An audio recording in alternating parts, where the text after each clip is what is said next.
Hi, my friends. Welcome to Sort of Brilliant, a show where the characters are made up and the sorting absolutely does matter. My name is Rachel. And I'm her best friend and co-host, Lauren. Every other week, we're going to invade a fandom and determine whether your favorite character belongs in Gryffindor, Hufflepuff, Ravenclaw, or Slytherin. We're the Harry Potter podcast that talks way more about any other franchise. Here, we use the sorting structure from Harry Potter as a common language without supporting the author or her beliefs. As for the sorting itself, there's bound to be some arguments along the way. But in the end, we're always right. According to us. According to us. In a land of myth and a time of magic, the destiny of a great kingdom rests on the shoulders of a young boy / man in later seasons. His name, Merlin. Oh, I'm glad you did the whisper. Yeah, buddy. Woo! This is about Merlin, but it's not. It's really more about Lauren. Happy birthday, Lauren. It's Lauren's birthday episode. Yay! I'm Rachel Greening it over here. Dirty 30. Or Joey Tribbiani. Why me? You get the cake I got for my 30th. I know. I love that cake. You're still 29 in Guam. Still technically 29 in America. Yeah, technically. No, not when this episode comes out. When it drops, you're done. You're done. You're fucking elderly when it drops. It's over for you. Got to contact AARP and get my... I prefer the 30s vastly to the 20s. I'm sure it'll be the same I hear good things. They're so good. Mostly it just feels like I'm running out of time to do stuff. Nah, not at all. So I feel like it's all got to get done. Like the time-sensitive stuff has to be done this decade, so... Nope. No? Can I have children in my 50s? What I think the 30s, you could do it in your 40s, no problem. There are, like, obviously you wanted to use your 20s for fun and also setting yourself up a little bit. And I think your 30s are also for continuing that, making sure that you're, like, set up. Because personally, I think the 40s are when you fucking party. Like, I think you're supposed to really enjoy life in your 40s. I think life starts at 40 for real. Because the 20s and 30s are all still, you're still just figuring shit out. Like, our parents didn't have it figured out in their 20s and 30s. No chance. They just looked like they did. I was going to say, did they not? Because they had, like, houses and children and... Yeah, it was significantly easier to have a house then and a retirement fund and to raise a family then. Yeah, significantly easier. But I just think, like, I think back on a lot of adults in my life that were 30 when I was a kid. And I remember thinking they had it like, they always had the answers. They knew everything. They were the smartest people ever in the world. And then, you get older and you're like, you're just 30. I'm 30. And I can tell you, I certainly don't feel 30. Like, if I think back to the people I remember as being like 30, I don't feel like that. I think it's symptomatic of growing up in the 90s because the characters on TV that were in their 30s, they look like 50-year-olds, which is super you saw that strange. TikTok too? Yeah. Isn't that so fucking weird? It is. But I don't even it's bizarre. I don't know. I can look at other 30-year-olds and be like, oh, they're like an adult. I don't feel like that. But I've heard people like at all ages, and you'll ask them like, how old do you feel? And they're like 17, but I see a really old person in the mirror. So I don't think you ever feel that age. I think you just feel like when your brain finished. Like, I feel like I'll always feel 25 forever and ever. I feel 24 for like ever and ever and ever. Yeah, it's weird. I don't know why that is. But I just don't think like the 30s are truly old because I don't feel really old. I still feel fine and normal. I don't know. My students and children don't think that I'm old and decrepit yet. Oh, so that's I good. take it as a win. Yeah. But it's fun. 30s fun. And 20s are overrated. So welcome. Thank you. Enjoy. In celebration of Lauren, we finally have gotten to Merlin, which is one of her favorite shows. I've heard about this for years now. I never watched it before this. And frankly, I'm like really surprised that I didn't because I am too. I watched Doctor Who, no problem. It's not like, and certainly I love Buffy. It's not like CGI bothers me, when it's like like older CGI or anything. But I don't know. I think it was mostly that I just, as a kid, didn't really care for the story of Merlin. No, this was, this was 2012, like peak Tumblr. I just didn't care about the story too much, like the original story. And so much of this is not what I remember from hearing from the original story. Like a lot of it is different. So I probably should have given it a chance quicker, but I just never got to it. This would get like thrown in with like Super Hulock. They would throw in like Merlin could be there too. I saw it all the time. So many moments in the show when I'm watching them, I'm like, I remember that from Tumblr. Like, especially, we just finished watching the finale together. And I was like, oh no, not this scene. I know this scene. Like, I remember the gifts. I remember them getting like put next to Dean and Cass because like that was where I lived. And I just didn't know. I really did not have any concept of how intimate and romantic and how deep this is between Merlin and Arthur. Or I probably would have watched it earlier. I just didn't want to get angry again, honestly. Like Destiel used to piss us off all the time. Like, not them, but the writers and the way things went sometimes used to piss us off. Mm-hmm. And I was like, I don't want to be mad again. I don't think I ever would have been mad watching this show. I feel like you get so much. You don't need like this really didn't need like the physicality of a relationship at all. Mm-mm. At all. It was so intimate verbally and in acts of service. Literally, and in other way, like wow, and in devotion and faith, and in our reading and the way that we do sorting, it made it so much worse. Like, it made it so much worse. I kind of just like I kind of am in love with the fact that it like that he only reveals himself in the last episode. He really had me out here, like yeah. We're going to talk he really, about that. And that's what I was trying to talk about cryptically too before you had figured out what his house was. Where I was like. I figured out that was his house, and then I was just like, so this must be his, and then I was just going with it, and then he did that thing where I was like, it can't be, so what the fuck is he doing? Although I know he's this house, so that was my entire problem with him. Yeah, from the jump, from season 1, we're gonna have to talk about Merlin first. Yeah, we're gonna just have to. The show's named after me. Yeah. But I went through every house possibility with him just specifically because there was an absence of something that made him fit a particular house. Although I was telling Lauren the whole time, I'm getting like weird flashes of this one. Like, I don't understand why. And I don't know. And so it must be the other one, like the brother house, like the matching set, because I can't fit the other. He was very fresh. I got everyone else before him. He was very, very fresh. I got the fucking dragon before him. Like not even before I categorized him correctly, but just before I understood why. Like he really took 5 seasons to, I would actually say he took 3 seasons for me. I was going to say, you got him in 3, but it took 5 for me to find why. And then you did the same thing as me, that you were like, okay, it must be this. And it then had you're to just be, right? Like, yeah. It just had to be. Yeah. So I was trying to make him fit other places to make more rational sense, and it just didn't work for an obvious season 5 reason that we will get into. For Lauren's birthday, one of my gifts to her was that I was going to fucking finish this show by the time of this recording, because it wasn't looking good for a minute there for me. It was not looking great for me. And I was like, no, I'm going to do this. And I've had like a lot of sleepless nights, and I've had physical illnesses and stuff. And I keep waking up at like 3-4 o'clock in the morning. And I'm like, this is great, because now I can watch Merlin and I can catch up, so we can record on this day, so it can be out at this time. So I made it fucking happen. You did. I'm really relieved and happy about it. I know. I'm proud of you. Thanks. And we got to like experience together. Thank you.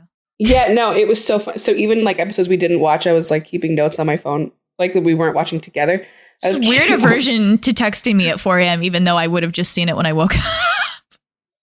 Yeah, but I just don't know like what your notifications are, and I don't want your phone to buzz. It's always on silent. It's like a habit I never dropped from high school. But it might not be on a day. It's literally, like I literally never ever put the sound on. Do you know how fucking bad I'd feel if it was like you needed to get up a certain day, and that was the day that I'm up at 4 o'clock in the morning? You also know that I sleep really heavily. You kept being like, we're going to wait. When I slept in your couch, you'd be like, we're going to wake you up when we leave for school. Yeah, I know, but I just like, what I didn't want to be rude. Like I didn't want to do that. So I just kept, my notes app was like episode 4, and then it was like paragraphs, episode 5 and paragraph. And I'm sitting there like just typing all of my reactions into the phone. It was an experience. I just wanted to make sure that she was keyed into all my thoughts, even though I didn't get that for all 23 episodes of Buffy every season. It's fine. It's fine. You got because so many of them were filler too, that it was just like, this is the Merlin filler episodes I really didn't have much to say to you. I know. And also it took you, I think I clocked everybody on Buffy pretty immediately. Like I think I almost had them before I really watched. Obvious. Yeah. They're super obvious. I know. Arthur was fun. Because we did this with the Merlin, Great when we were like watching Peter, and I was like, "Wait, I need you to tell me what house he's in." There's something weird about these like historical dramedies. I guess that's what they are. Like, because there's so much ego in the title of a royal. Anyway, like you have to. It's just a strange dynamic. And when you're talking about motivations, it's like the motivations are sometimes so base level. It's like to rule the kingdom well. So sometimes it takes a minute to like really get the flavor of a person in these period pieces. I thought you were really funny too when you were going through Gwen and you were like, well, I know what a Slytherin servant looks like, so that's not her. I was like, yeah. Muriel. Yeah, actually, yeah. So the Great helped a lot with this, but it was so fun. That's so funny looking back at the Great that it took.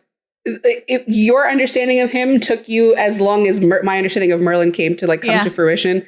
It's the same deal, which is just funny. I was pretty settled. That's why I made you watch it, because I was like, I need you to validate me. And then you were waffling too, and I was like, damn it, maybe he's fucking weird. And then you were like, no, it's a Gryffindor. I'm playing. There's no way he's anything but else. That's exactly what happened to me with Merlin too, where I was like, well, maybe he's this other thing. And then you're like, I feel like you're trying to make the other thing fit. And I'm like, yeah, I am, because I can't. I need to be able to validate my thoughts in my head. And Lauren won't like have humongous conversations with me about it before I settle on something, which drives me crazy because I have to talk through it. You could have said that you wanted me to tell you, and I would have told you. I said that multiple times. No, I don't want you to feel like you're just telling me that, and then I like, what if we don't agree and whatever. Like I need a conversation. Like I need to actually my brain is soup, and so I need to like bring it out of there through my mouth so that it becomes more meaty and I can talk through it. This is why I'm better on paper than I am. You were verbally. saying things to me and I was responding because I was trying. It's super helpful for you to be like, well but she's like, argue with me. And I was like, I can't argue with you without making my like stance on the matter clear. So I don't know what.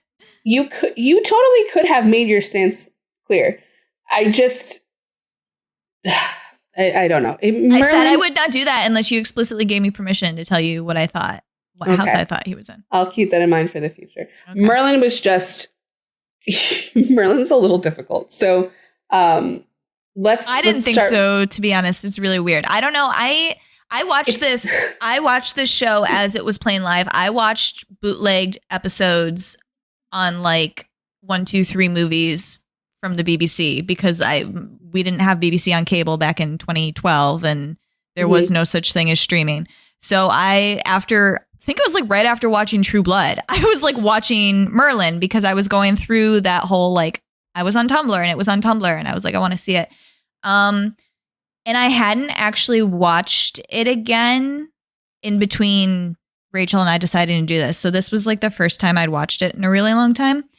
And I had the vaguest notion that I knew what Arthur and Merlin were from watching it the first time. Like I didn't sort back then like we do now where we like in-depth sort like every media we watch because now we've trained our brains and we like they're broken now. They're broken now. Forever, yeah. But I had like a vague sense of what they were from watching it, just like the vibes or whatever. Mm-hmm. So watching it again, I was almost concerned about it. And then I was like, no, this is what they are. But I feel like that helped me with Merlin because I refused to move off of what my like vague sense was to begin with, even if I didn't totally understand why. Yeah, so the reason that he was that I say that he's confusing is because like it's a very Gryffindor thing to say, but the vibes of him were giving off the house that we have settled on from the fucking jump. But if you can't, I can't just do that all the time. I can't just be like, I just have a feeling. Like I have to be able to verbalize why. And I had such a difficult time verbalizing why beyond these really, really like base level, look at his expressions and like, look at how he's standing there and look at how he's looking at him and how he delivered that line. Like, that's not enough. You need to get deeper into the motivation. And it turns out like he is really, it's almost like a Gryffindor where his motivations are actually right on the surface. You actually need to dig that deep. His motivations are like serving Arthur and fulfilling his destiny. Yeah. That's it. And he says it and there's nothing sneaky about it. That is actually all it is. That is what he is, who he is. I originally was like, okay, I can't. It was really funny because I was like, He reminds me of Benedict Cumberbatch a little bit, and I was seeing like a little bit of Doctor Strange with the way that he was with his like his confidence in his magic, and I was like, I feel like he's like his little nephew Ravenclaw, but I can't tell you why. And then Lauren wasn't giving me anything, I guess, because I didn't explicitly ask for anything. So I was like, she thinks I'm wrong. So then she's seen the show things before. I said to her. Yeah, I was having She's fights like, in you my head. told me he's not I'm this. like, I was no. never I'm like, said no. that. Ghost Lauren that I talked to in my head about this disagrees with me. So that means he has to be a logic. He has to be Slytherin. I'm like, he can't be an emotion. It doesn't make sense. And I said something to that effect about Slytherin, and she wasn't vibing with that either. She just wasn't vibing with anything that I was saying. And it was making me very confused. So I was like, I must be completely wrong. I just know he's not a Hufflepuff. Is he like a weird, mellow Gryffindor? And then I got infected because we were talking about Edward Cullen so much that I was like, oh my God. Also a disease that we have. Yeah. My other disease was like completely infecting me. And I kept going back to Ravenclaw, and I couldn't say why, except that like the Stephen Strange thing. And like I just couldn't get there. And then what happens with Merlin in season 3, Lauren? What was it that was the point where you were waiting for me to get there? I was waiting for his interactions with Morgana, but I don't remember. You got it before that. You got it within like the first 1 or 2 episodes. Oh, I know what I fucking Okay, so we settled. So we believe he's a Ravenclaw, and that's correct. You can't believe otherwise. I got it when it's at the ending of like season 2 when he releases the dragon. Yes, it was done. It was done. The way that he handled that whole, I don't remember what happened right before that. Oh my God, I've watched so much Merlin in the last week. I can't, it's all blending. What did the dragon help him with that he said like? He cured Morgana. Remember, she was dying because he pushed her down the stairs. Okay. There's so much to say about this. She had a brain hemorrhage because he pushed her down the stairs. The king of self-fulfilling prophecies. We will get to it. But the thing that really, really swayed me, end of season 2, was this fucking dragon's like, you said you'd do it and you need to free me. Like, you need to stick to your word. And I'm thinking of all the Slytherins, and I'm thinking of all the Gryffindor, and I'm thinking like how a Slytherin would flip that and be like, absolutely not. Like they would figure it out and be like, it's way too risky. Figure something else out. And I'm thinking about how a Gryffindor would like, the guilt would eat them alive. They wouldn't do it. And then he fucking like hits the chain with the axe or whatever it is, the magicals or whatever it was. And the look on Merlin's face when he's doing it, when the dragon just starts fucking roaring and like flying away, Merlin's like halfway giddy with excitement about what's going to happen. And honestly, what's the actor's name for Merlin? Colin Morgan. Colin's expressions give away so much about the house and the way that he plays Merlin. It's insane. The Ravenclaw is in every like eye movement, in every like weird little smirk smile, in the weird little stare across the room, like in his stance. It's so present physically in him, in his performance of Merlin. Never so much though as the look of like anticipation on his face when he releases this dragon, who immediately goes and massacres the people of fucking Camelot. Immediately. I couldn't He did earlier on ask him, like, what are you going to do? And the dragon's like, there's only one thing I can do that's my business. And Merlin was like, all right. Yeah, I got it wrong. I got it wrong too. No. It wasn't that Morgana was dying. It was that he had to poison her. And so the dragon had to tell him how to stop the knights from coming. The other time when he gave her a brain hemorrhage is when he ordered the dragon to save her in the dragon language. And the dragon got really pissed. Yeah. Oh my God. He had so many in the first season, or like the first 2 seasons.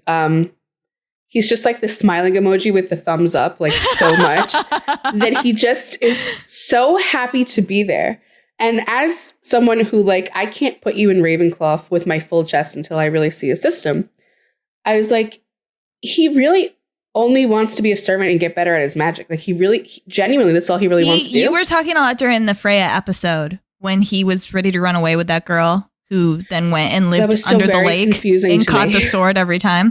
Yeah, you were like, that must be like part of his, which I agreed with. I couldn't say it at the time because you hadn't said that he was Ravenclaw, but that's what I initially thought his system was too. I was like, oh, he wants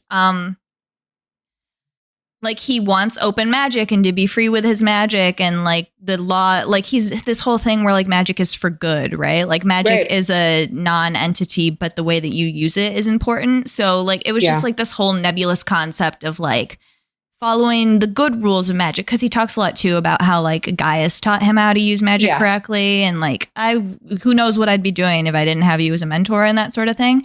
But I really like, he tells us, you're right, the first ever episode when he goes down to see that dragon, and the dragon's like, you have this great destiny where you're going to help Arthur become the most powerful king possible.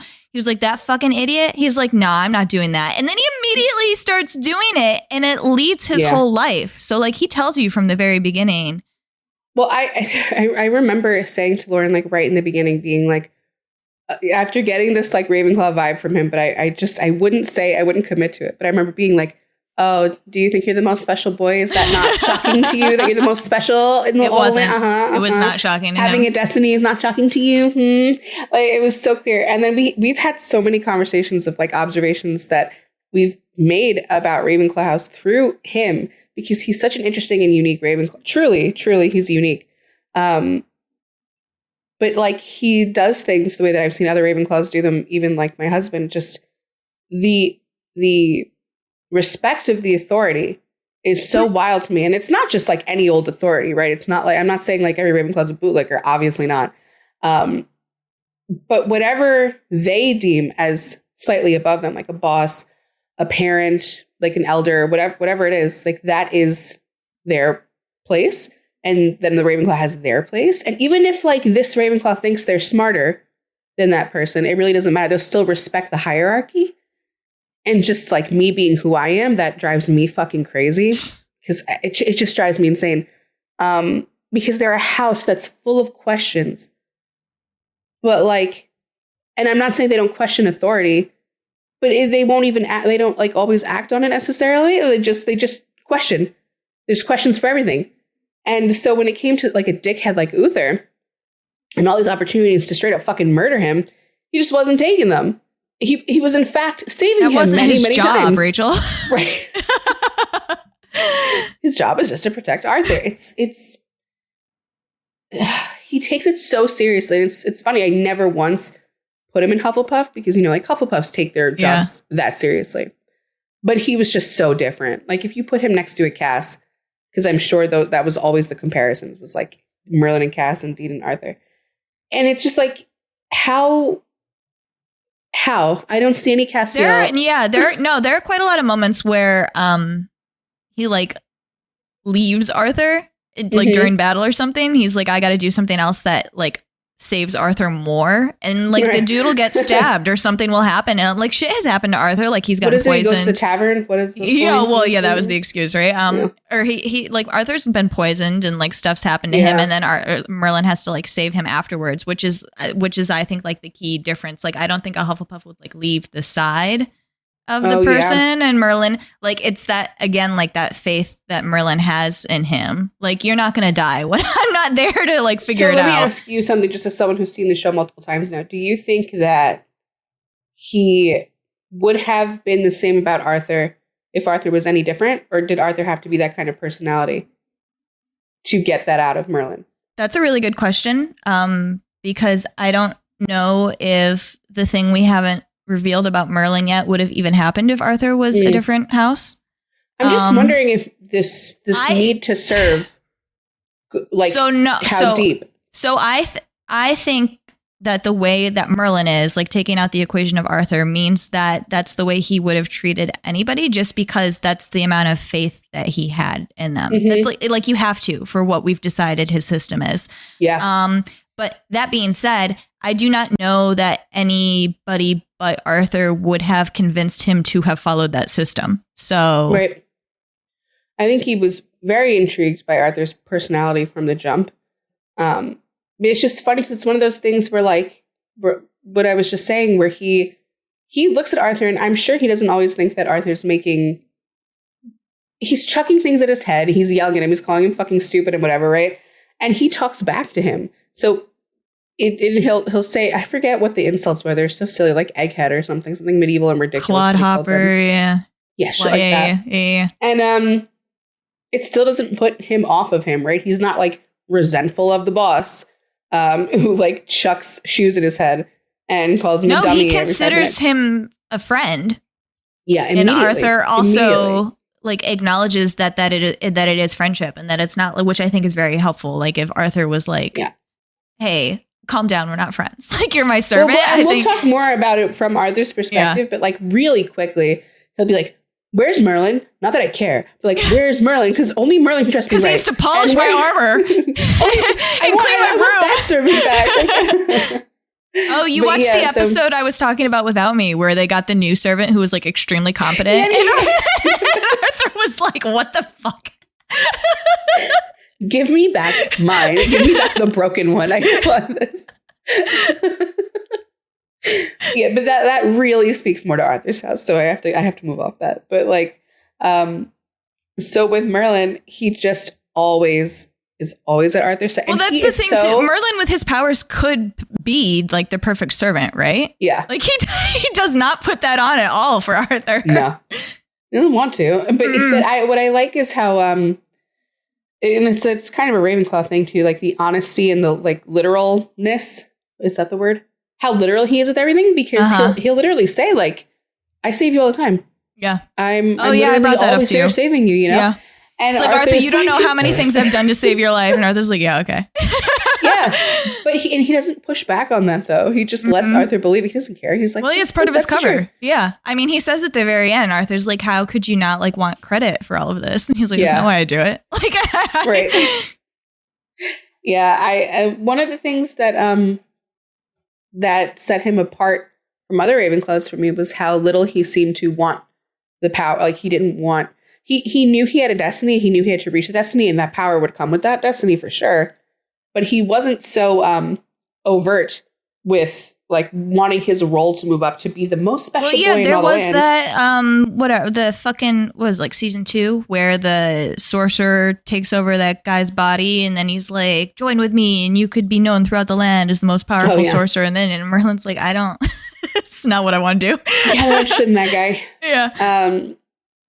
And at the end, still the dragon's like, the story you've made will live on in the minds of men forever. And so Merlin's like, did it. Even though I wasn't trying. He is the reason I kept going back to Slytherin. Truly, the reason that I kept circling back was because he only performs for himself so much of the time. And that was so prevalent in someone like Spike. And someone so ridiculous where it's like, it's like some of these Slytherins are out here really just talking to themselves. Like there's an invisible camera, and then they're going to watch the camera back and be like, I liked that performance. I don't care if anyone else did. And Merlin is so sneaky and funny about it. And he just gets these little smirks and looks on his faces that are just only to delight himself. And then he'll go into the old man mode or whatever mode. And he's just the most ridiculous. He's doing it to entertain himself. Yeah. All the time. Like he's just having a good time though. Could you compare like that aspect of him to like Blackbeard? Yeah. Oh my God.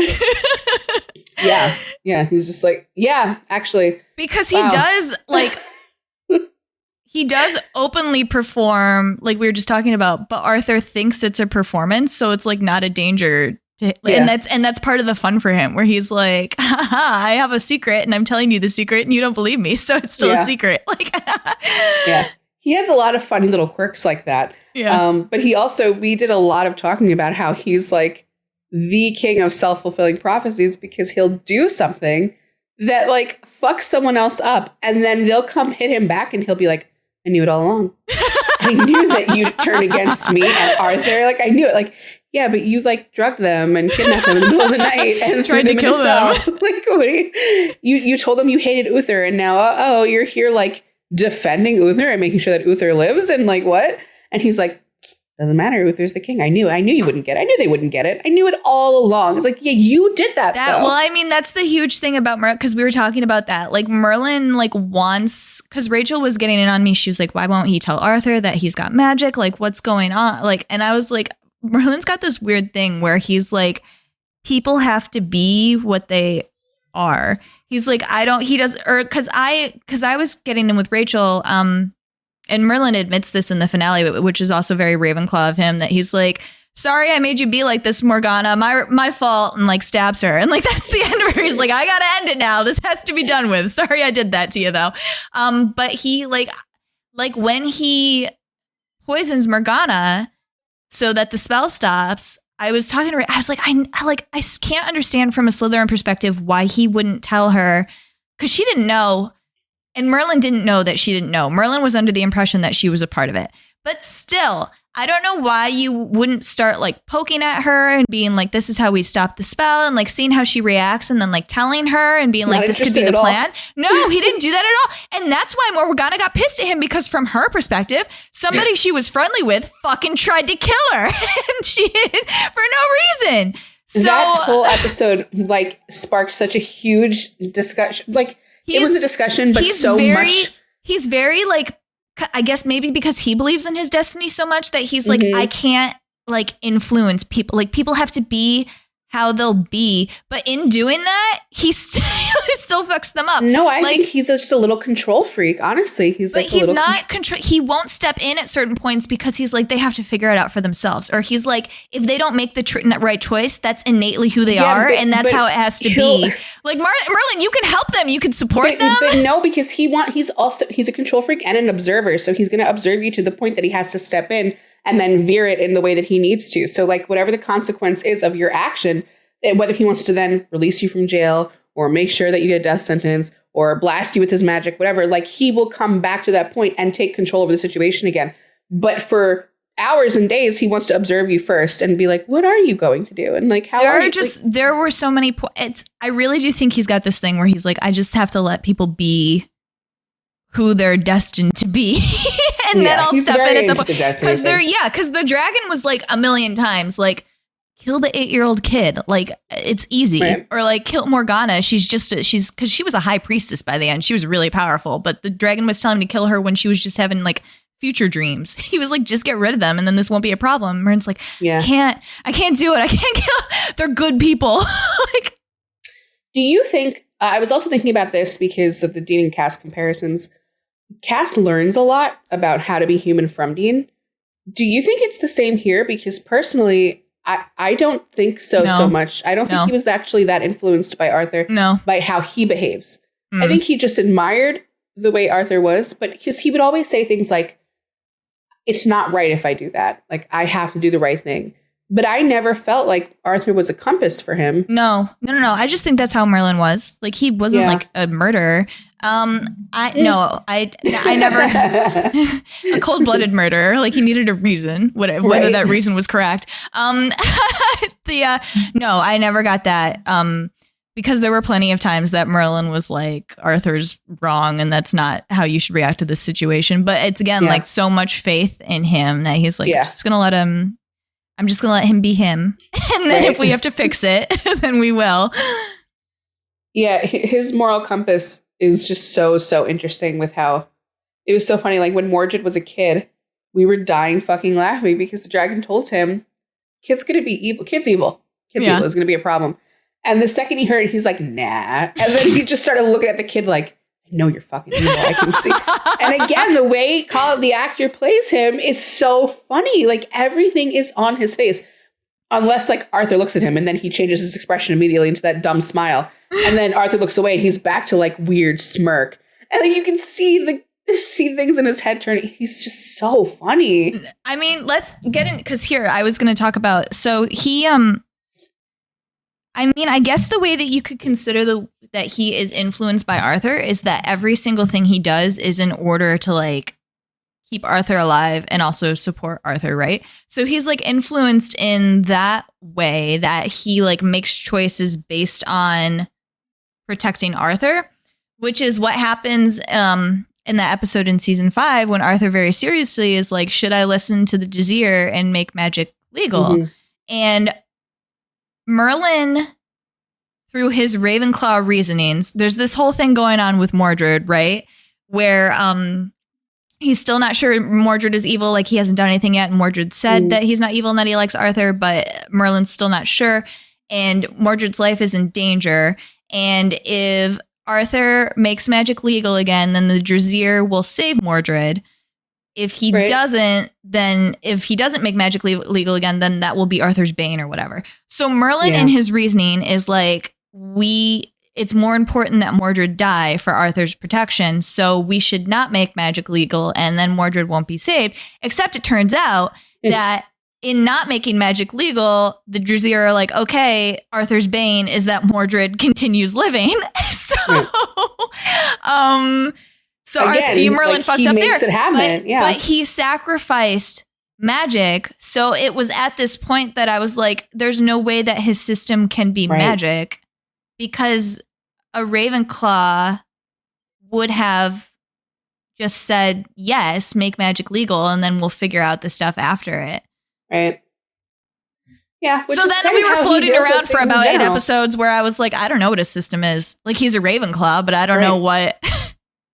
Yeah. I thought once I decided Ravenclaw, I was like, well, his system has to be something about himself. Like, if it's not the magic, it's not necessarily the magic. It might be a belief in, like, how magic is not a black and white thing, or it may be something about servitude and serving the people in the right way. Like, because he was so protective of people with magic and so protective of Arthur. And I was like, there's something here about serving. There's something here. And I just couldn't get it until the end.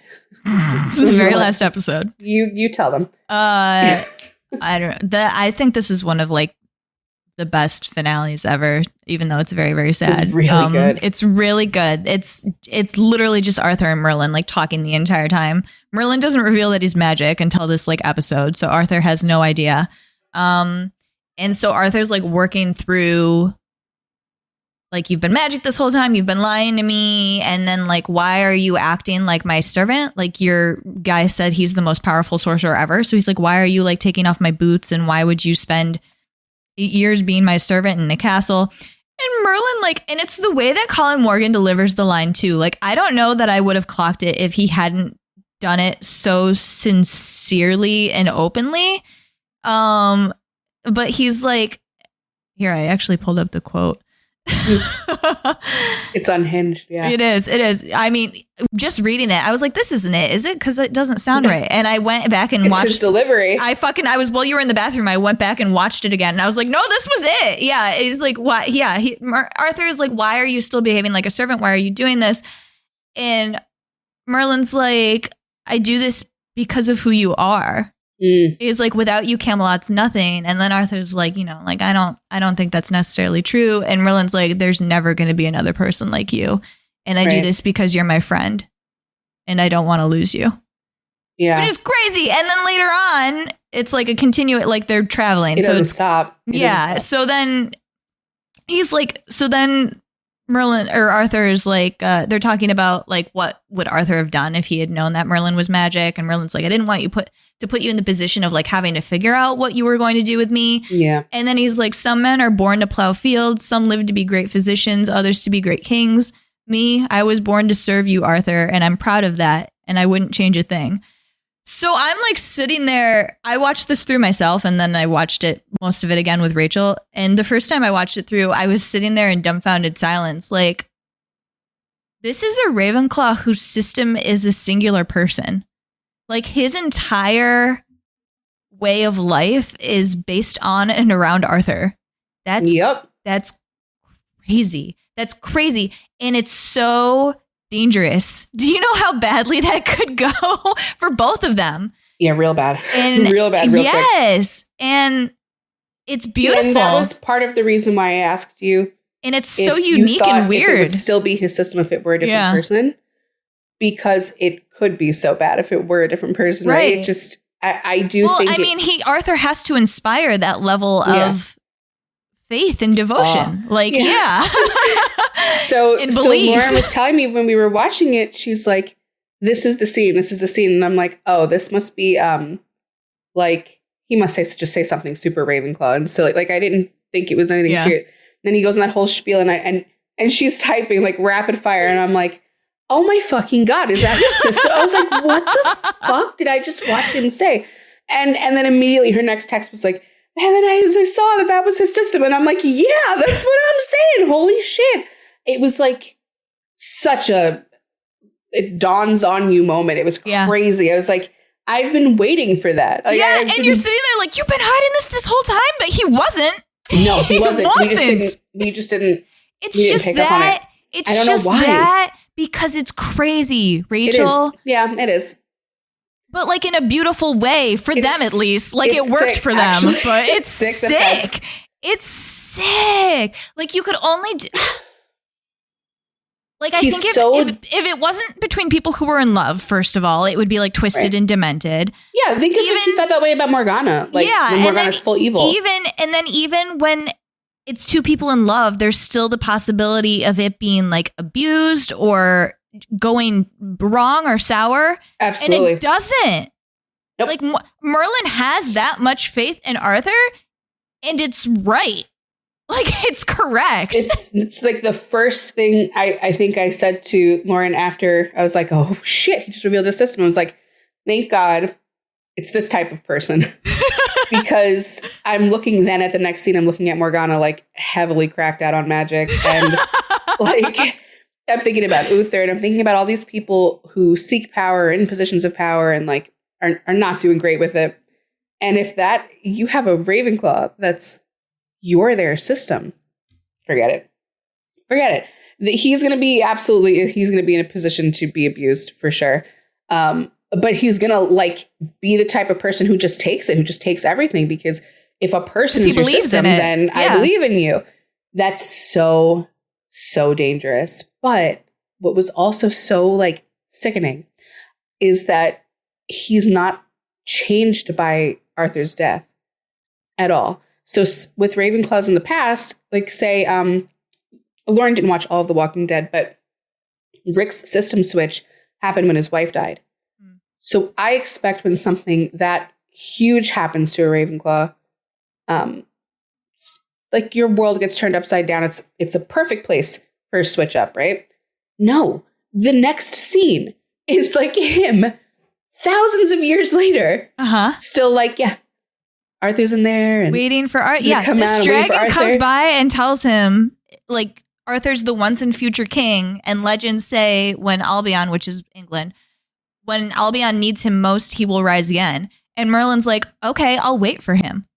Like, he's like, I'll just be eternal and wait for this man to come back. That's actually really fucking crazy. They're so in all that love. Time, like, it never ever. I'm not saying like we've never seen characters that are that devoted before. Certainly, I feel like Castiel would always be that devoted to Dean, right? But it's very, very different. Cass is not like, I live to serve you. Right. Not a fucking chance, actually. And I didn't think I'd ever see a Ravenclaw say that. But like, it only makes sense. If a person is your system, then you're just so incredibly devoted. And actually, because a person is a system, it actually makes sense that it never changed because the person died. It never had a chance to evolve into something else. He died at the peak of their friendship, at the peak of how much they felt for each other, at the very peak. That's going to like burn its way into your soul. Yeah. It's forever. So I'm surprised that it never changed, but I'm also like, yeah, that makes perfect sense. Well, he's immortal because he's waiting for Arthur too, right? God. That's what he's on Earth for. He's like, I was born just to, be your partner in every single way. That's fucking crazy. That's crazy. He's the way that Colin Morgan says, I do it for you. Like we didn't talk about this when he's like explaining to Arthur that I have magic and he's like, I use it for you, Arthur. I only use it for you. Like, it's insane how sincere, like to have that from a Ravenclaw because they're unhinged and crazy. And a lot of it's not defensive. A lot of them like power. Yeah. And when they have it, they figure out how to, like Rumpelstiltskin. But he is like, it's not defensive. He's like very sincerely like, the magic belongs to you. It's for you. It's because of you. It's not even like, a little argumentative. It's just like Rachel was having issues. She was like, gross. Don't say these things to me. It was too much. It was too much. It's like, that level of devotion is crazy, man. That's I am not saying that it's like it couldn't have happened over a better person, right? At least it was for a good person. Arthur's a really, really good character. And like to his core, genuinely good. So like, thank God, right? Right. But it's just, thinking about how that can be twisted by the wrong person. And that's so scary. So just like, thank God it wasn't. Like the episode before this, they're basically like Merlin is the source of all magic and magic is alive because of him and lives with him or with him or whatever. And then in the next episode, Merlin goes, everything I am and everything I have is for you. So it's like that. You only see that shit. Like, I've only seen that shit with like parents to their kids. Like, that's something that you say to your child. Like, after you brought a kid into this world, like, everything is for you now. I'm here for you. I live for you. Everything I do and make and what it provide is for you, right? I've never seen that flip. Like, it's not even flipped where the child's doing it for the parent. It's like, these are partners in every way. And it's just like, it's weird. I described it like having like a robot programmed to love you, but then he starts to feel on his own. And then it all becomes very, very real because he's like hardwired to do this, like a mother with her kid. That's fucking crazy. I that's the only thing I can liken it to. I can't think of another relationship, romantic friendship where I've seen this happen before. So I was trying to figure out like, yeah, she was like, do we have a Ravenclaw? I was like, I don't think it's common. Like, I don't think this happens. It can't be. They either change if like someone who was their like partner, or there's a certain like aspect of the person that is what they're following. Yeah, it's just like like Arthur existing is his whole. But I've also never seen it in another house either, like that.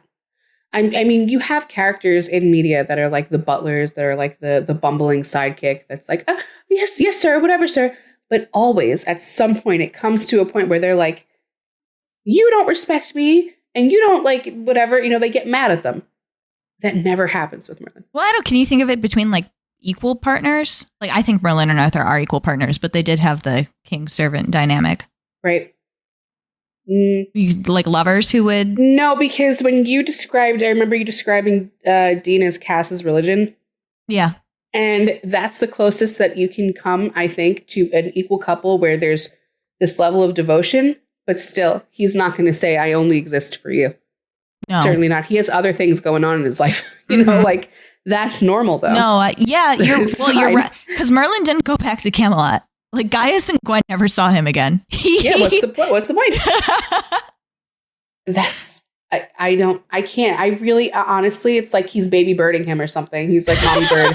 I don't know how else to just, I'm going to be searching for this dynamic now all the time. I'm going to be like looking for it because it's so incredibly unique. I kept waiting for him to snap on Arthur, actually, at least in the first 2 seasons, just to get like a little nasty back. Mm-hmm. He just kept that little smile on his face and was just so happy to do it. That's fucking wild. That's insane. That's what people want AI to be. That's what they're hoping for. But I think even the robots will fucking attack one day. Yeah. He will not.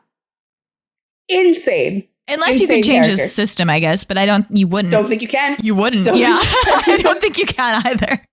No, now Arthur is memorialized forever. Now he's something to worship even beyond death. That's they made his system worse. But he's going to come back Arthur one day. Yeah. They should do they should redo the show. Like, they should come back. I know. Bring Arthur back. I know. People have been like modern times Arthur or whatever. I don't know. Watch it. Why wouldn't they? They planned it for 5 seasons and they were like, this is the story that we have. Bring it back for one for fun. That's what I want them to do. When you were like, I would love season 6 with old Arthur Merlin. I was like, you almost get that. Yeah. Why couldn't you have the same cast? Because Gwen didn't live all that time and neither did Gaius. Well, I mean, there's ways, sure. No, I was going to say there's a Meg Cabot book, the woman who wrote Princess Diaries and the Mediator series that you need to finish. It's called Avalon High, and it plays with this whole So Rachel said she's not interested in like the Arthur myth or whatever. So the once and future king thing like isn't unique to this show. That is a thing. There's a secret order called the Order of the Bear because that was Arthur's nickname. He was the bear, and these people genuinely believe that Arthur will be reincarnated into somebody else and that the story will play out again and that you have to stop the forces of evil from killing Arthur this time. So there's a book called Avalon High, which is written by Meg Cabot, where it's literally just like high school kids who are all you've got Gwen and Lancelot and all of them back again. And then the story just plays out again in modern times. But I Yeah, it's pretty cool. Yeah. So you could if you really wanted to, but I think it could just be Arthur and Merlin. Yeah, no, it could be. I feel bad for Arthur waking up in a world where like all his people, his knights are gone, and man. But he'd have Merlin, who is totally 100,000% devoted Merlin's to only like, him. I didn't need any of them, frankly. They got in the way, actually. So. Yeah, man. I really am going to be looking for similarities to that dynamic for a while. I can feel it. Like it's bothering my brain because I like to compare and contrast. Like I just enjoy doing that and being like, they would go here, they'd be friends with this one, blah blah blah. It's really hard for me with Merlin, so I'm gonna keep trying. I think Merlin could be friends with Cass. I think they would understand a lot of each other. Yeah, they would. I think Cass would be like, I wish I could do what you're doing. I cannot. Like, I'm not built that way, but yeah, no, it's they would probably look at each other. Well, Cass would probably look at him and be like, God, is this what I look like about Dean? Yeah, I look like such a chump. And Merlin's just like, no. I love Arthur. Arthur's the best. Arthur's great. It's a fact. Like, oh my God. It's the greatest person who's ever lived. Yeah. Stop it. Yeah, I don't know. He's just extremely funny.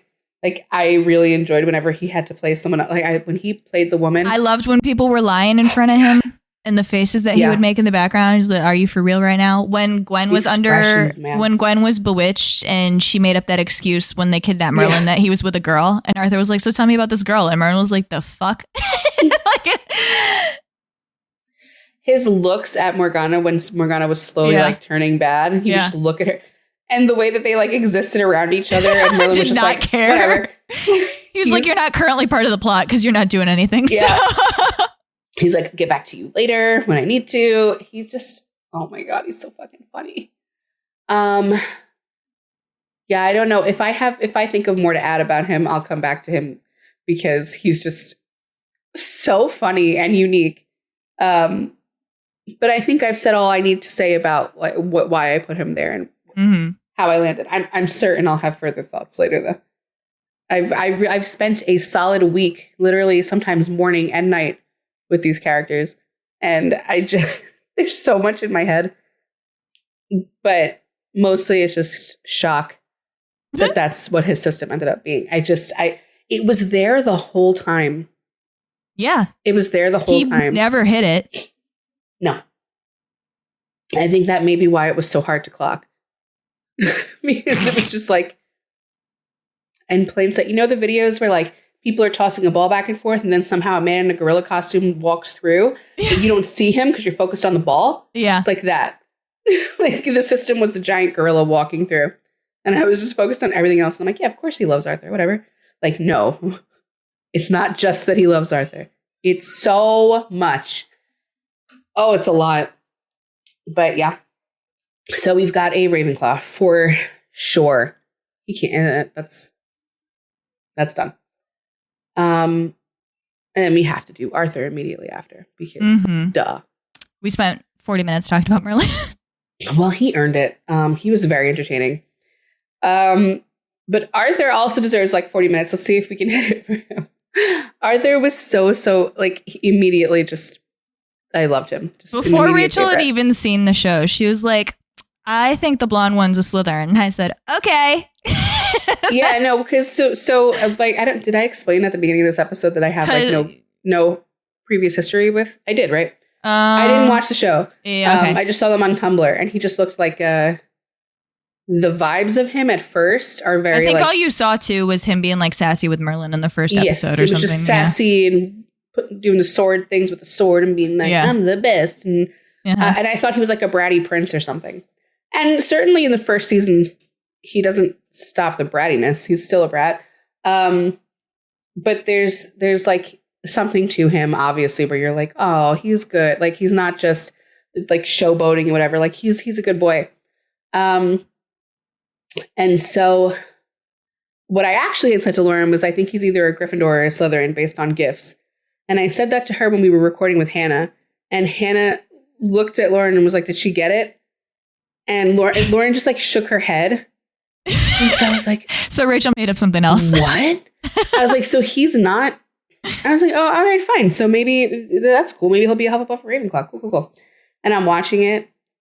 And I'm telling you right now, from episode 1, I know I'm looking at a Gryffindor, and I don't want to fight with Lauren because it's like one of her favorite shows. And I don't want to fight on her birthday episode. I thought you were gonna get it when you were like, "Oh, Arthur's your favorite, huh?"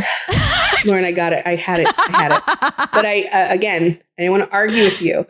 And I really thought, like, maybe you have a really good reason that I just haven't seen yet. And I'm like, she's seen the show, Rachel. She's seen the show. Just wait.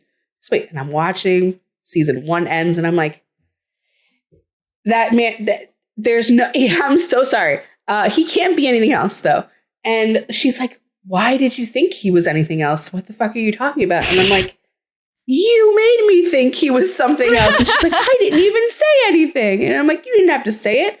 Your expression said it. And I don't know where this miscommunication happened. But I don't either. Really it was all in your head. Fucking bothered me because the man is such an obvious Gryffindor. It's like not even a hard one. It's not like Peter from The Great, where it like takes a couple minutes. Okay.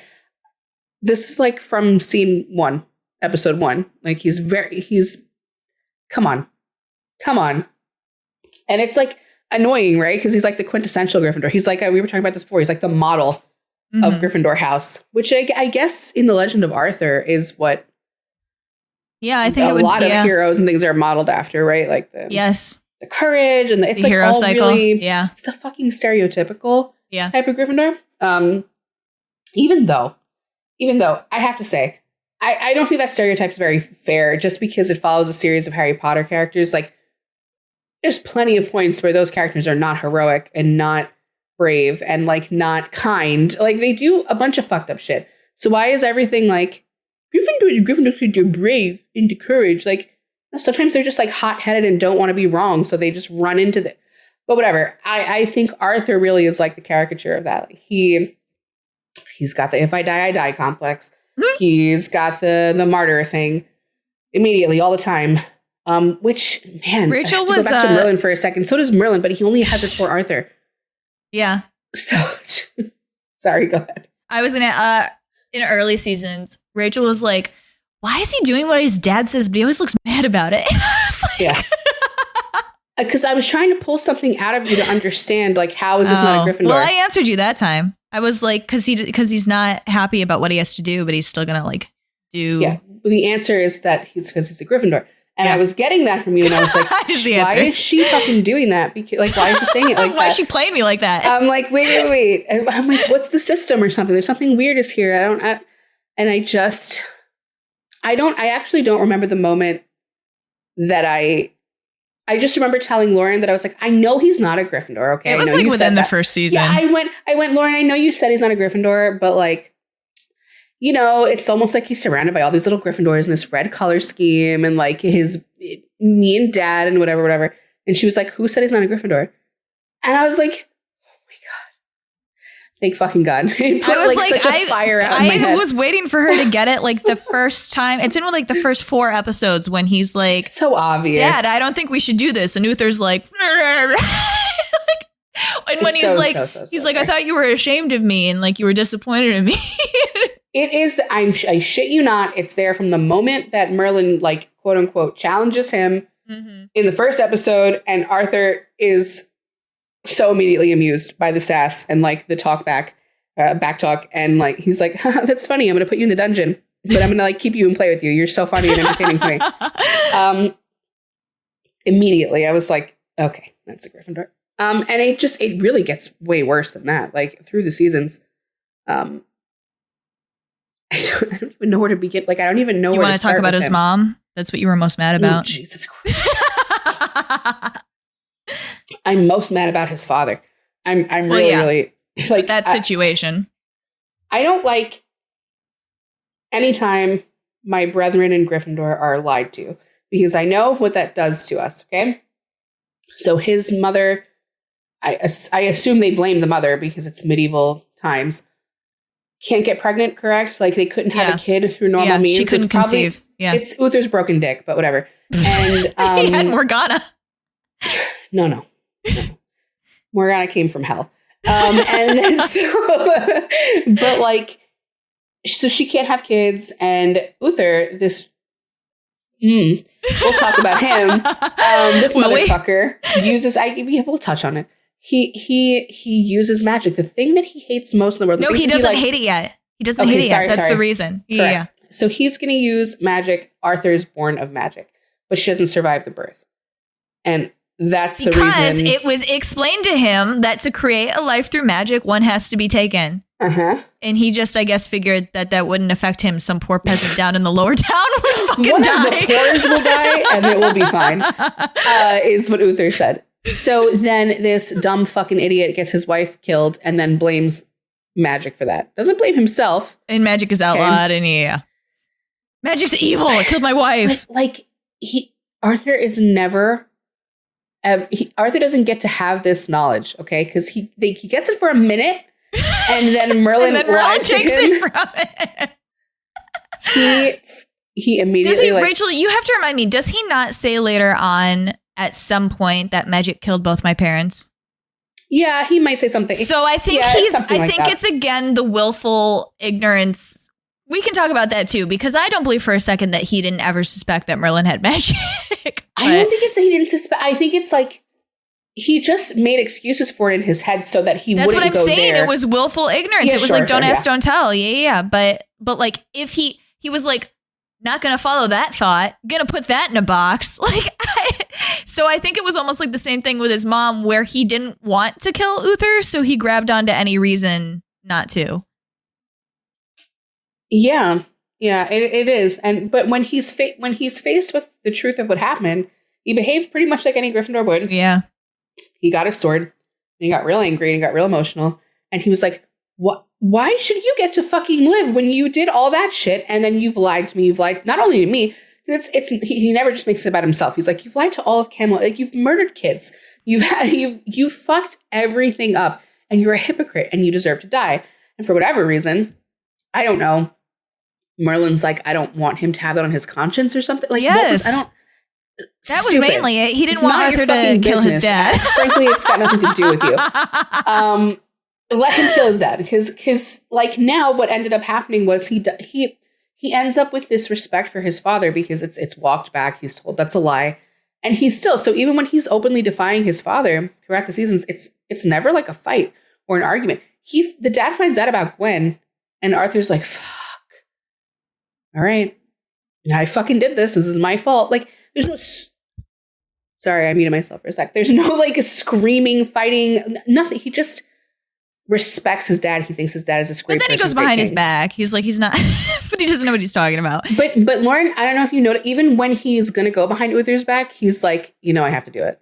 Yeah. I have to do it. Like, he's not even really going behind his back. Like, he's telling him to his face, like, I'm going to get a horse tonight and I'm going to go and I'm going to do it. And like Merlin gets Gwen out of that problem, which is great. Like they figure it out. But it's not until like Ghost Uther comes back that Arthur's able to like really step into feeling like he's actually king and he's going to do a better job than his father, because he got to actually see the evil that really was in the man. But it's just not fair. It's not fair that it took that long. And it is extremely his house. I mean, it was hard too, because Uther was very his house and genuinely did love Arthur. So like, I'm sure that was like muddying the waters a bit for him. Yeah, certainly. It's just like, it's not fair. All I was saying throughout this series, like the most consistently, besides like laughing at Merlin, was just how unfair things were around Arthur and surrounding Arthur. Mm-hmm. That he didn't get to know until so late that Morgana was his sister and that she was dealing with this magic problem. He didn't get to know, he never gets to find out that Gwen was enchanted when she cheated on him. Mm-hmm. He doesn't know until the end. He doesn't get to make a decision about how he feels about Merlin having magic. He doesn't get to know what his dad really did. Gaius is over there in his little fucking outfit changes and his fucking wig, like doing all of his gossip and doing all his funny little shit and not telling him anything and lying to everybody too. And he just never gets like the full, even Mordred ends up betraying him. Like, it's not fair what happens to this dude. I don't feel like I'm like house blind and I'm just, no, you're not just feeling for him because he's one of mine. I don't think it's that. He's like the great British Jesus. Like that's kind of like what the legend Okay. is. It's not necessarily Buffy because Arthur stands up for himself more than Buffy did. But it's like that where I feel like injustices are being committed against this character that's so good and like is really just doing the right fucking thing. And like, well, no, it's like I told you that fucking 511, that episode that reminds me so much of that Buffy episode where it's like none of this is fair. Arthur's doing exactly what he should be doing. Like, why is Mordred so mad that he gave his girlfriend every opportunity to say, sorry, didn't actually want to kill you. And she just won't fucking like, what is he supposed to do? He has to kill her. Yeah. Like that. And now you're going to get mad about it and kill him in return in retaliation? Like, no, it's super not, again, it's just not fair. Like none of it's and also him having to sit there and being like, I fucked up, didn't I? Like this was my fault. And Merlin has to be like, no, they're taking advantage of you being a really good person. Like, yeah. And I mean, and that's the thing is that at every turn, Merlin will sometimes say to him, like, especially in that episode, he'll be like, I think you're making the wrong move. And he's like, it's my choice, man. I'll figure it out. And then he comes back the next day and it's actually a really noble, good choice. People don't give him the opportunity throughout the series to just make those good choices, even though he proves time and time again, he will make the best choice. That's what Merlin believes in. Those good choices. So then he should have told him the truth, but whatever. That is what Arthur like inspires in people as well. Like it's the whole reason that Mordred came to be a knight in Camelot and like the episode with the smugglers that they like are convinced that kings are good or whatever. Like that's the essence of what Arthur is that people or like the episode where he killed the woman's husband and then they were going to have a whole war and then she was like, never mind, I can see that you're a good person. Like that's that's the essence of what Arthur is that he inspires people to see the good in his potential. You know? Yeah. That's what Merlin's believed in all along, right? Because a lot of the like issues that people have with the show is that we never got to see this like magical world that the dragon kept fucking telling us was coming, where like magic was free again and everybody lived in harmony and peace or whatever. And then in that last episode, the dragon's like, you did it. So you have to assume that like Arthur's death is what brought that on. But that's what Merlin has believed in this whole time, even when Arthur wasn't actively like doing it. He believed that it would come to pass because of who Arthur is. Like, that's Arthur's whole deal. Right. And I guess, I think Merlin I do think that he genuinely didn't want Arthur to have to make a difficult decision because he would have accepted Arthur's decision. I mean, he would have broken out. But like, I don't think he wanted to put that on his conscience. And I don't think that he wanted the conflict with him because he needs Arthur. Like, he needs Arthur's his whole purpose and his point. So I understand why he didn't want to tell him, but it's just like so Ravenclaw of you to have a system be a person and to still lie to the person. Your system is having faith in the person, and yet you don't have faith that he's not going to fucking hang you. Like it's so ridiculous. Well, I mean, from Merlin, the way that Merlin explained it is like he didn't want to put Arthur in that position, so he just didn't want to hurt him. But it's a circle. It's a circle. It's silly. At no point do I think that Arthur would have I'm sorry.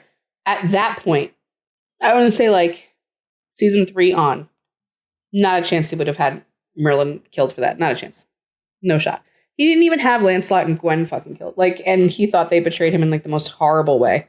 And never got told. Like, oh my God, that bothers me so bad. He just thinks that his wife just was making out one of his knights. It bothers me for Gwen too. She thinks she did that. Fair, and she doesn't understand why. Yeah, I know. Can you imagine? Like, no, I would never trust myself again. I'd be like, what the fuck is wrong with me? Yeah, that would really fucking bother me. That would really, really bother me.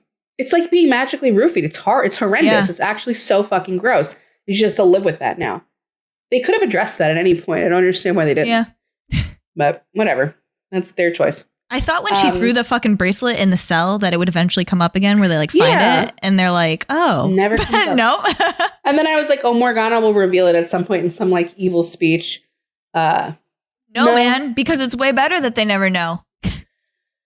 She's fucking crazy, bro. She went nuts. Speaking of Morgana, that his relationship with Morgana also is like really, really Gryffindor from his perspective. Like he really loved her and looked at her like a sister before he even knew she was a sister. And he even says when she's like really sick at one point and dying, he's like, I would literally give up the whole kingdom. Like I would give up my position in line just if she could just breathe for one more day. Like, he desperately loves her. And then even when she goes fully bad, every time he looks at her, there's this just like hurt puppy look on his face, just looking at her because he doesn't understand. He's like, how did you get here? Mm-hmm. But then when he does get a little bit stronger around her, he hits her pretty hard with some shit where she's like talking about Uther, and he's like, yeah, you're more like him than you think. Like, he knows where to hit her too. He just doesn't always want to. Like, he really isn't out to hurt anybody ever. He really doesn't want to. And he even it gets to a point where he's like begging Mordred's girlfriend, begging Morgana, begging Mordred himself, like, can you just make the right choice so that I can make a good choice here and not fucking kill you people? Like, please, why are you making it so difficult and complicated? This is some shit I've said before, like, where we just want the simplest answer. We just want the easiest way through. We don't want these weird lies and like dark, twisted shit going on. Just fucking be normal so I can be normal to you and everything will be fine. But no, everyone has to have some weird agenda. Like, it's so fucking aggravating. I was so annoyed for him all the time. I was like so annoyed for him. He's such a good dude. Yeah. Poor Arthur. And then he dies at the end. It's like, come on. No, but he's going to come back. I know. When everybody needs him most. When there's a responsibility for him again. I needed him to continue living. I needed him too as well. Yeah. Ugh. I mean, that's a big thing for him too, right? The responsibility. He definitely takes that on.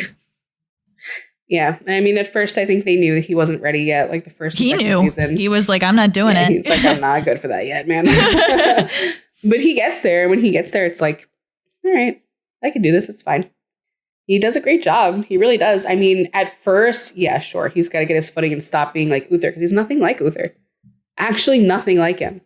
And yeah, he finds his own. He eventually he has no quarrel with the druids. He's not killing people just because even before he was king. What was that episode with Gaius's like lady friend or whatever?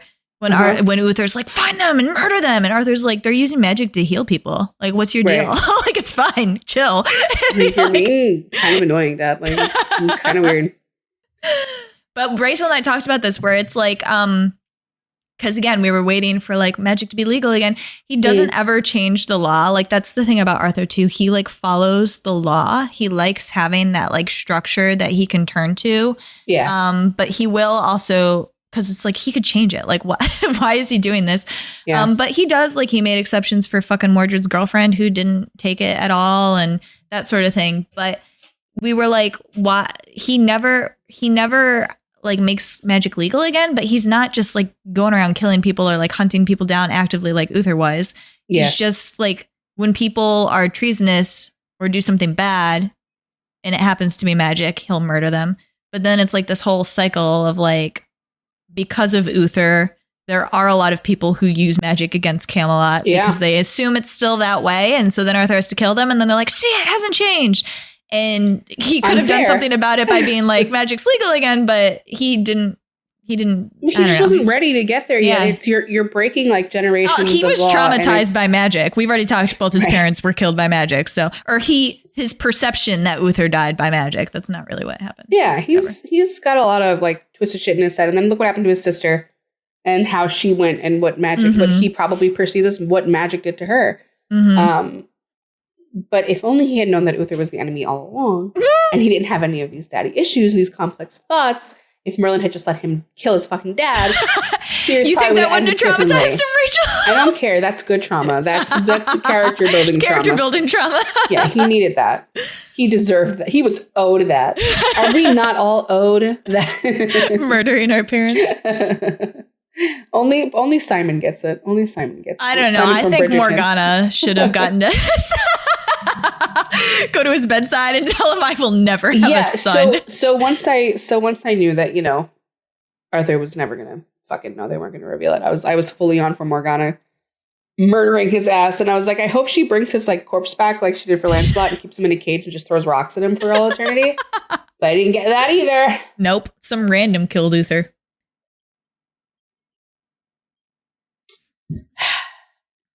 Uther was a horrible character.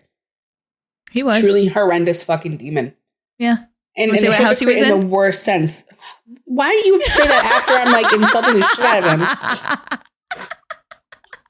Now I think of good qualities. He did truly love his son. Like, he really did. He did. Yeah. And he believed he was doing the best that he could for Camelot. Like, he was wrong, but intent doesn't matter. I mean, he loved Morgana too, but he did. Well, I mean, yeah, he basically died because Morgana broke his heart, right? Like, he went into a fucking year-long depression. That's true. Yeah, he really loved her.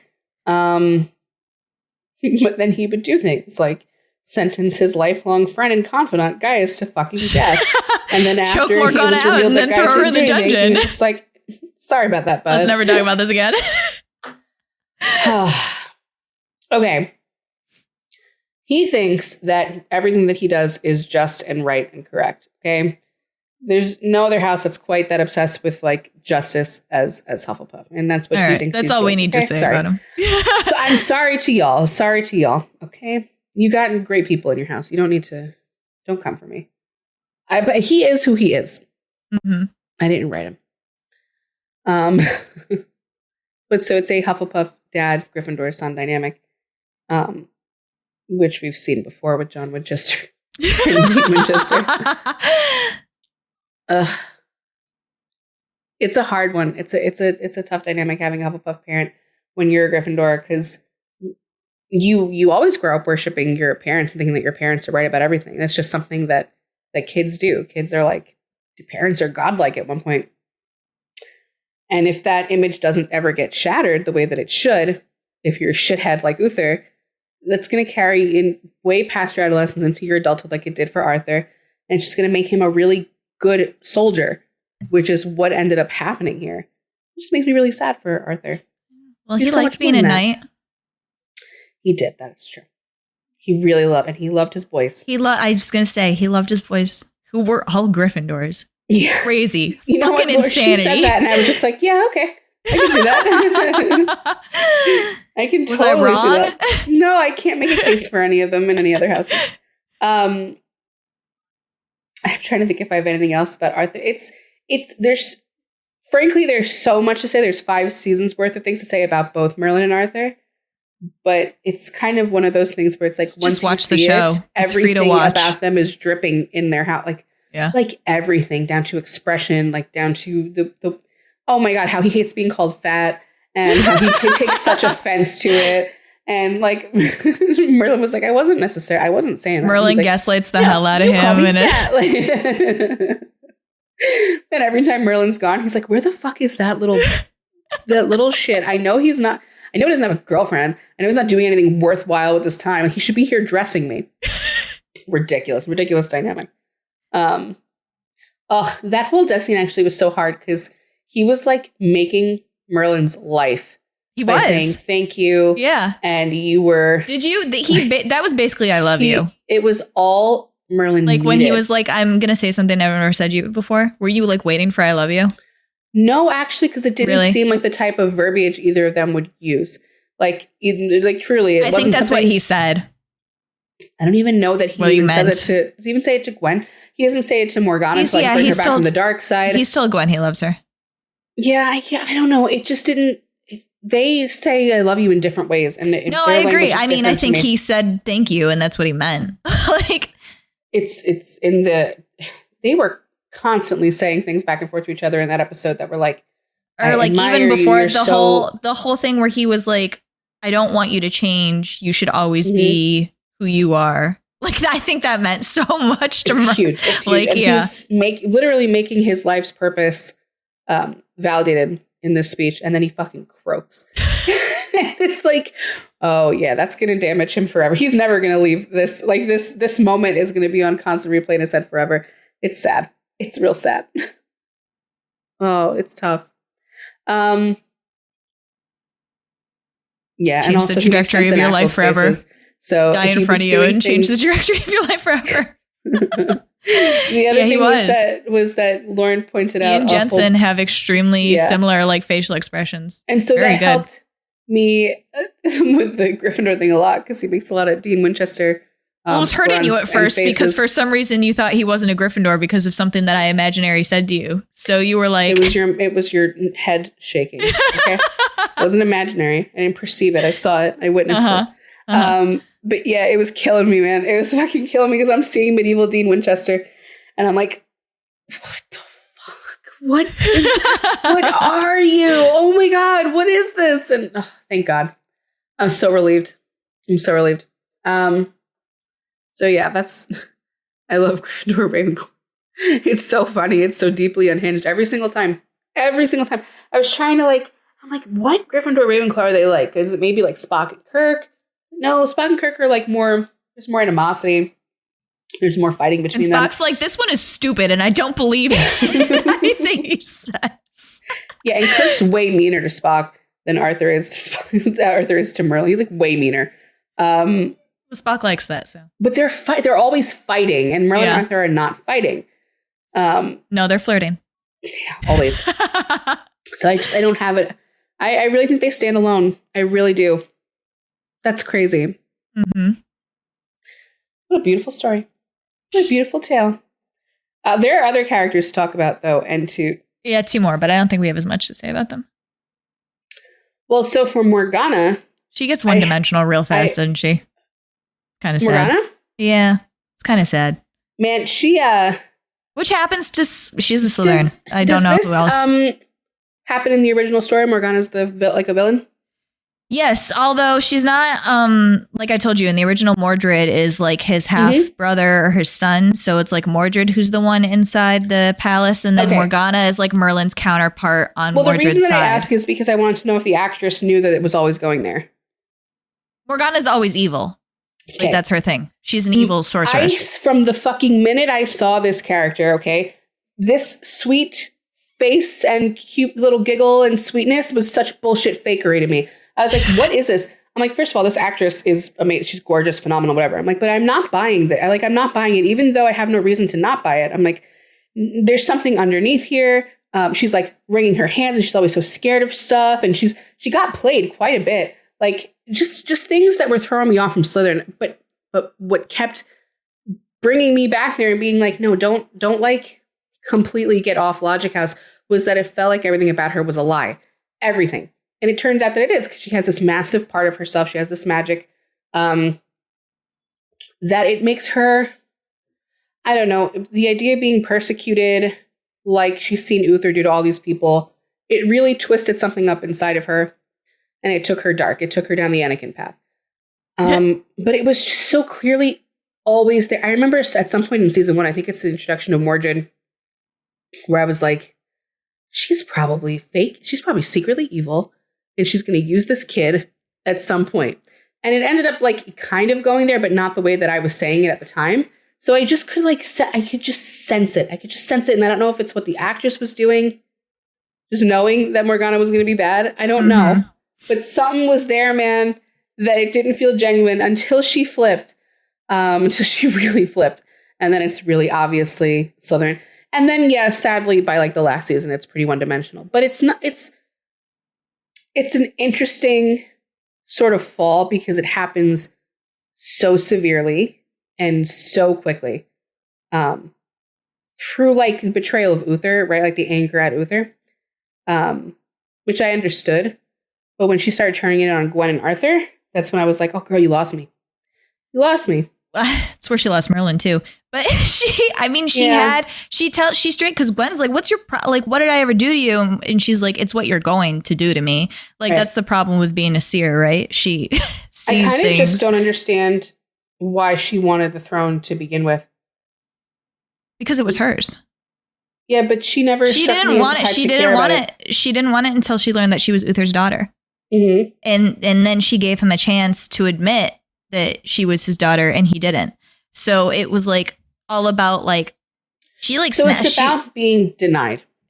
Basically denied and lied to, and treated like she's not worth what she's worth. I get that, although I think that Arthur would have never treated her like that. And so she was too hatred of Arthur is wild. But once you start down that path, I think towards the end, like definitely in the finale when she's screaming like, I want him dead. Like it's come to the point he's defied her so many times that it's become hatred for Arthur. But I think at the beginning it was just like he was in the way of the throne. Like it wasn't personal. she just goes really far because it's not even like even a Slytherin like Loki where he gets so emotional and so invested in like the revenge. He loves his brother so much and he truly doesn't want Thor to die. Like he's playing a game. He really doesn't want his brother dead. Or like she Damon. really wants her brother dead. Both Damons. Yeah. Oh man. She pushes every single person who was in her circle out of it in order to do what she's doing, which is like damaging to a Slytherin to do that to yourself. Yeah, she really hurt herself. Yeah. That's what happened. Like, fate. Yeah. I mean, that's what Slytherins become, right? When it's literally only the goal. That's all there is. Well, it's sad. I wanted more and better for her. And from her, I really held on for a while to liking her. I'd be like, well, she's hot. It's fine. She's like, so beautiful. She's slowly getting more and more witchier and more beautiful. She'll come around. And then she just never came around. She went full cracked out on magic. And I was just like, God, why? No. And when you have someone like, when that kind of Slytherin's enemy is the kind of Ravenclaw that Merlin is, it's like, you both should be very worried about each other. Like you should both be more scared than you are. And they're not. Well, I think she would have been if she had known he was Emery's. She saw him as like this dinky little servant boy, right? So yeah. So yeah, and she's it was so funny because once I saw this decline of her and she started getting that sneaky little evil smile on her face, she only wore green. Yeah. She only wore green. And then she had green eyeshadow when she was in all black. Yeah. Yep. And I was like, oh, you're really, you guys are leaning into that. You knew we were going to cover this. Her thing became snakes. So far, so then you have a full castle there. With their Hufflepuff and Merlin Ravenclaw. Yeah, full castle.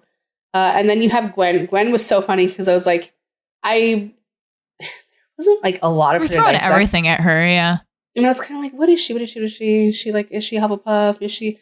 And I was like, oh, maybe she's a Slytherin because she's like going to become more and she's like really resilient and like a fighter. But I had seen a servant Slytherin in what's the show? In the Great before. Yeah. And I was like, oh, no. She would be like sneaky. She'd have like her hand in things, you know, like she would have more purpose than this. And what was the moment? I can't remember the moment. It was with Arthur. It was with Arthur. There was just some ridiculous fucking moment. It was one day. It was a very early moment when they were like, we can't.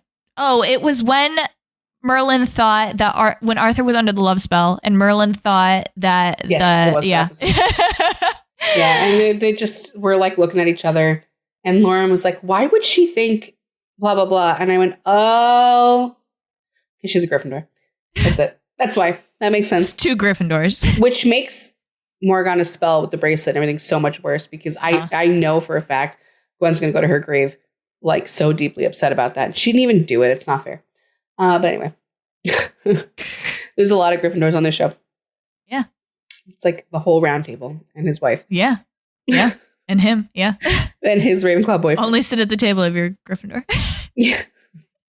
It's fine because Merlin didn't want to sit at the table. He wanted to stand behind Arthur and make faces. Blast at people that try to fucking come near him. He's so fucking funny. I think he's my favorite character. He's my favorite on the show. Merlin. I love Merlin. I do love Merlin. Oh, and the dragon's a Ravenclaw. Yeah, and Gaius. Those were the three. I can't believe you didn't get Merlin earlier because I told you that there were three of the same house that were like totally different from each other. You did say that, but once I thought Morgana was a Slytherin, I was like, oh, so maybe that's what Lauren was talking about. I didn't realize you put a fucking dragon in the mix. I was like, because there's one time that Gaius goes down and talks to the dragon without Merlin, right? And it's like this totally different. I knew the dragon was Ravenclaw when he told Merlin, he's like, my help for you is not unconditional. Mm-hmm. Like, I'm not here to just help you. Like, I need something back. Merlin's like, you mean you're not my friend? He's like, no, bro, I want to be free. He's like, you should find the joy in being a servant. It's fucking awesome, actually. Yeah, they're so different, the three of them. So funny. I remember years ago, so many years ago, you saying that you thought Merlin was a Slytherin. And I don't know if that just like changed. No, I never did. I remember it. I do. I remember. It's a false memory. No, I remember it because I was like, I don't care about that show, but that's cool. He's not a Slytherin. I would have never said that. I've always thought he was a Ravenclaw. All these years, huh? Yeah, all these years. Well, I'm going to just let you have it. It's your birthday episode, so you can have that. whatever all right, we've already established all your fake memories from this. All right. Okay. That's fine. You're allowed to lie on your birthday. Did you have anyone else to say anything about? Not really. I'm not sorting Mordred. I have no fucking idea. I have no idea. Mordred. I'm convinced he's a weirdo Ravenclaw. I know that you think but I can't like articulate it. Me neither. I just vibe. You gotta trust my vibes. That man never ever. I don't know what the fuck he was doing. No, there's not really anybody else, is there? No, that's the whole show. Yeah. Wow. Yay. We finally did Merlin. That's crazy. Did it. What a milestone episode. We've been it's been a long time coming. Haley says we missed a song on Fearless. Did we do it on purpose? It's the best day. We wouldn't have done that on purpose. No. It's not a sad song. How did we fucking miss these when we were staring at the track list? That is weird. We were looking at the lyric, like we were on a lyric website. I was scrolling through the fucking CD as we sorted that the first time. Like just hitting next. That's on Fearless? Yeah. It's right before it's track 12. I don't have it on my original list either. We must have just skipped it when we were talking about it and just continued to overlook it. We just never discussed it. Well, what the fuck? Should we sort it now? It's either Hufflepuff or Gryffindor song. Yeah, it's a Gryffindor album, so I'm Gryffindor. Sorry. We're on the Gryffindor playlist. Yeah. Ugh. Do I want to do that? Give it to Hufflepuff. No, I'm kidding. I'll think about it a little bit more. We'll return to it in our Midnight's episode. We'll do a consensus on it. I can't believe we did that. What the fuck? Now we're going to have to go. I'm going to have to go check these other fucking albums. I know! We're supposed to be professionals. Oh my God. Well, we didn't make any secret of the fact that the later albums are all our favorites and that we were very excited to get to those. So we obviously did a little rush job there, but it's okay. It's still a fun episode. You should still listen to it. The rest of those are coming now. Technically, we're on hiatus, so the next few episodes you're going to be hearing past Rachel and Lauren. Yeah. It's a lot of fun. Until TTPD, maybe. Midnight's one next, and then, we'll see if we can do Tortured Poets for fun. I would certainly. What do you mean for fun? I'm down for it. It's totally up for you, man. I'll do it. Yes, if I can make time for it, I'll obviously do it.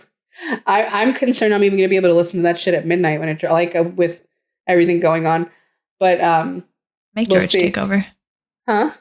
Schedule time with George where you're like, I have 2 hours where I'm not to be spoken to. Yeah, the problem is that he also loves Taylor. Okay, well, I want to listen to it. Well, like, you marry a Swiftie, and this is what happens.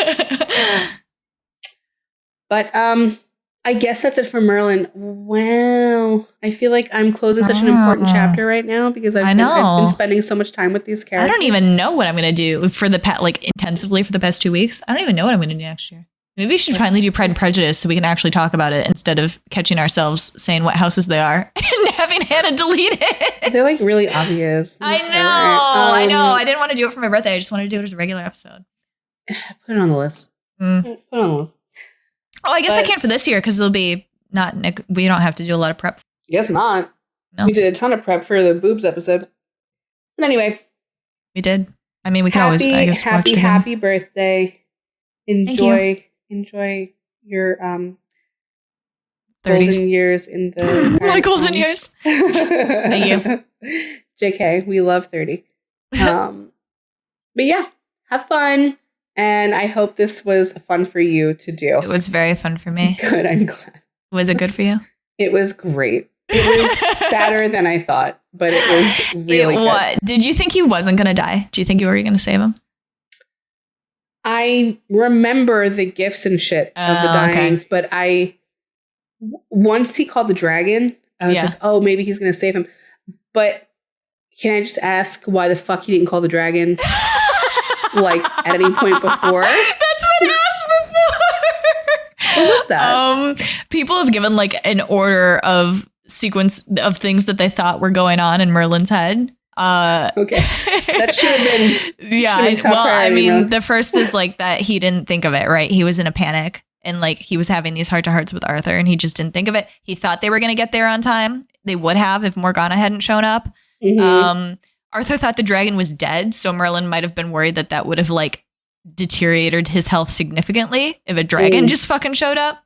Okay. And then also they were like logistics things like the dragon can't land in the forest. They would have had to have gotten into a clearing somewhere. So the first time they were in that clearing was, so. Sure, I guess we could legitimize that in some way. Just wow. All right. Well, we will catch you on the next one. And everyone go harass Lauren. See you for Red 1989 Reputation. Hell yeah. We already did that episode. We know the answers. We did. Okay, bye. Bye. Thank you for listening to Sort of Brilliant. If our sorting choices inspired any rage or excitement, we'd love to hear from you. We're open to feedback, suggestions for characters to sort, and solid counter-arguments with citations. Never forget your citations. You can find us hanging out on Twitter and Instagram at SOB_pod or shoot us an email at sortofbrilliant@gmail.com. And since we're not above begging, please rate and subscribe to Sort of Brilliant on Apple Podcasts, Spotify, and wherever else you listen to podcasts. Please share our posts on social media. And if you're a Gryffindor, maybe you'll inspire sorting fights among your own friend group. The theme music is Hot Shot by Scott Holmes. Can't wait to sort with you again next time. Bye!